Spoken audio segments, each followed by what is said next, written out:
I never imagined that a simple misunderstanding could turn into a full-blown storm in my marriage. Last night, my husband Mark came home earlier than usual. The moment he stepped through the door, I could sense the tension in the air.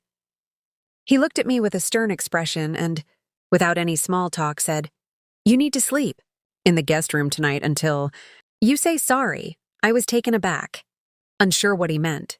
"Sorry for what?" I asked, genuinely confused. His eyes narrowed and he repeated, "You know what you did.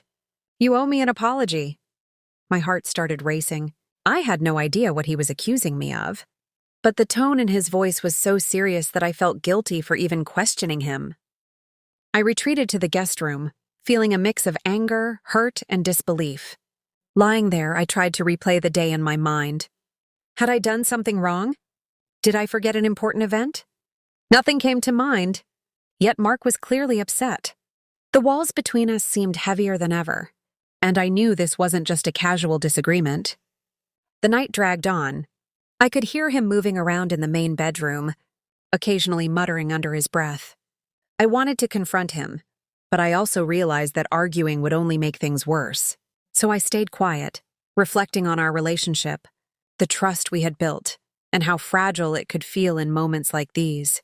Finally, I decided to take a different approach. I sent him a text from the guest room.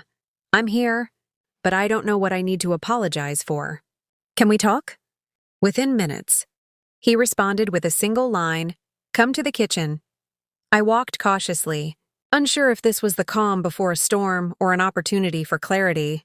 When I entered the kitchen, I saw him sitting at the table with 2 cups of coffee. His expression had softened slightly, but the tension was still there. I took a deep breath and said, "I want to understand, not fight. Tell me why you're upset." He looked down at his cup, then finally spoke.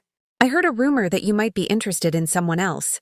I know it sounds crazy, but I couldn't stop thinking about it all day." I felt a mix of relief and disbelief. Relief because I knew it wasn't true, and disbelief because such a baseless rumor could shake him so deeply. I reached across the table, took his hands and said calmly, "I would never do anything to hurt you. Mark, we need to trust each other, not strangers' gossip." His eyes softened, and he nodded slowly, a little embarrassed. By the end of the night, we laughed about the ridiculous situation and promised to communicate better. I returned to our bedroom, feeling a renewed sense of closeness.